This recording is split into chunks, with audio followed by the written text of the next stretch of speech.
Welcome back, it's Caleb, and today's video is going to be something a little bit different. I'll be doing a review on my 2007 400EX right here. About a year ago I did do my first impressions about a week after I bought it, but now I'm going to be doing a full-on review after owning it for about a year now. So let's get right into it.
My 2007 Honda 400EX that I got used off Kijiji just over a year ago now. So I paid about $2,800 or $2,700, I can't quite remember. This is in Canadian dollars, but I have added a few things onto it, not very much.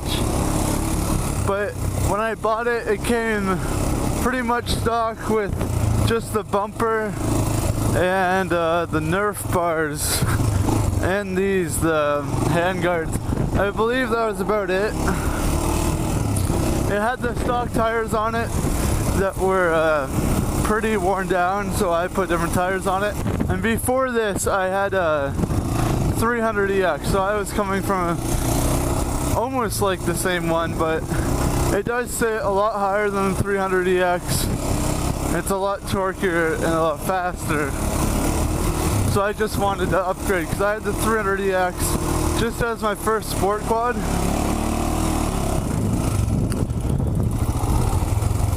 But I wanted something bigger. So I like the Honda, so I just went to the 400EX. This is newer than my 300EX, so I just wanted something a bit newer and faster and bigger, because the 300EX did sit pretty damn low too. So I'll just start out by saying like what's aftermarket on it. So I bought it with the big bumper on the front, the Nerf bars, the hand guards, and I believe that was it. The guy I bought it off didn't really know anything about it. It was weird because when I went to try it, or he went to start it so I could ride it, and he didn't know how to start it. Like, he turned the key, and it's like, it's a push button electric start, right? And he tries to turn the key, so he didn't know anything about it. One of the tires had a leak, so he had it up for $3,000, and I think I ended up taking it for $28,000. And over the year of me owning it now, I have, the aftermarket parts that I've put on have just been these rental bars and the tires. The tires are they're ITP mud lights.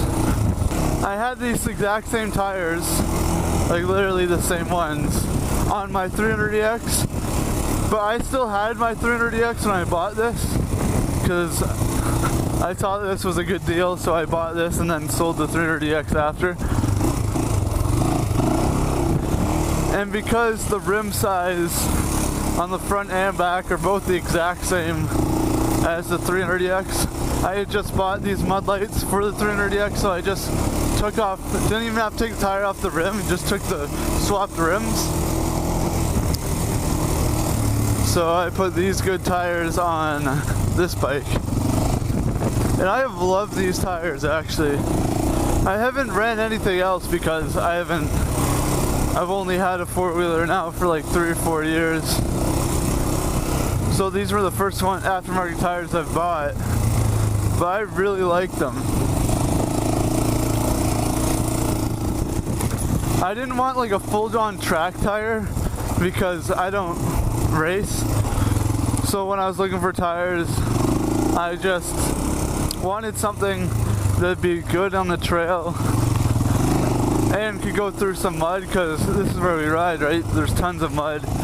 I didn't buy the quad or anything to go mudding, but I just wanted to be able to and not have full-on race tires, because I know I wouldn't really be racing. But more about the actual bike. So the guy before me, I don't think he rode it very much. He said his like uncle, I think he said, had a track and he just rode it every so often when they brought it there. But me, I ride it a lot. Like in the summer, almost every day I ride it. So I put a good amount of kilometers onto it. There's no counter, but I have put a lot of kilometers on. I ride it quite often. So we'll just talk about anything now that I've had to fix or do to it. So one of the first rides ever, I just went for a short ride, and on the way home when I stopped at a road, I noticed that gas started pouring out of one of like the overflow tubes coming out the bottom. I think that's what it's called. And it just kind of sucked because I had just bought it. I'm like, come on. But anyways, I was still in high school at the time, and we have a shop at our high school. And one of my friends helped me clean the carb. And we soaked it and we cleaned it all out. And then I guess that was the problem. There must have been something in the carb. That I think the problem was the float was getting stuck. But we cleaned the carb and it fixed it, and now it's been like a year after and I haven't had the problem at all. And the next thing that kind of happened was that it ran really shitty when I first got it. I always wanted to die at idle, and the throttle response wasn't very good. So me and my friend tried to fix it, and we did make it better, but then it was better, but it wasn't as what I wanted it to be. It was still like the throttle response wasn't great. So what happened was I just rode it for the rest of the summer, and then in this spring, so it was about a month ago maybe, I ended up taking it into the Honda dealer, Honda Power Sports dealer, and I just asked for a full look over because I never had that done. And he basically tuned up the carb and fixed it, and now it's got way better throttle response. It was a lot better, but that cost me like about $250. But I am really happy with it now because it runs so much better now, even than when it did just last summer. And that's everything that's really happened to me. So not much, nothing like critical or anything, nothing that took more than a week for me to fix. So I've had barely any problems with this. It's been very reliable. And that's a big thing when I started looking up to get quads, even before this quad. I really wanted something reliable. So I was not about to spend $3,000 and then have the engine blow up. And Honda was really what everyone says is like the gold standard, that Honda has the most reliable engines and they're all bulletproof. And I've had two now and I haven't had any problems with the engine itself. Now the power of this, it is very torquey. I remember coming from a 300X, I got on it and I felt like that it was very torquey, and the 300X was still very torquey. And a lot of my friends, when they got on it, when they first ride it, they say like, wow, that's torquey. So it does have plenty of torque. Enough for wheelies, let's try one. A lot easier to kneel on the back.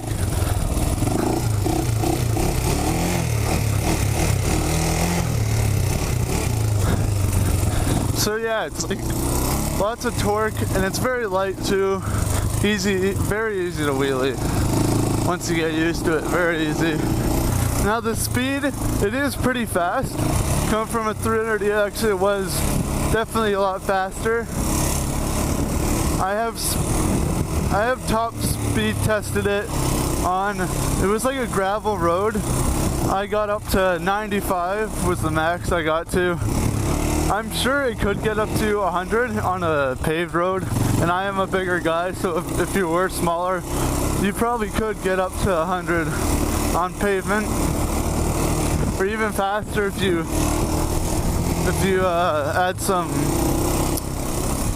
had like a pipe or headers or something like that. So for riding in the trail and like at the pit, it goes plenty fast enough. I mean, after riding it for a year now, I do want something faster. I'm looking at 450s now. But I think that's like anything. After you get used to the power, the torque, and the speed, you're gonna want more. It's just like anything else. Comparing the 400EX to other bikes, other 400 sport quads, I don't think it is the fastest. When I was looking it up, it definitely wasn't the fastest. But really, when you're comparing 400 sport quads, it's gonna be like a few kilometers per hour. So it's not the fastest in its class, but it is very reliable. And it is like, I bet, I've never ridden the other 400s, but I bet it would be hard to notice going from quad to quad. So over the past year of me owning this bike, I have loved it, and I still do like it. It's got lots of power, lots of torque. It was very reliable. It was pretty good fit for me. I have only ridden on the trail now. I'm looking to maybe start going to track this summer. But for a trail bike, it's really good. It's got lots of torque. I didn't want I really want a sport quad because I wanted the speed and torque, and I wanted it to be light. So this is just kind of a perfect fit for me to ride on the trail and in the pit.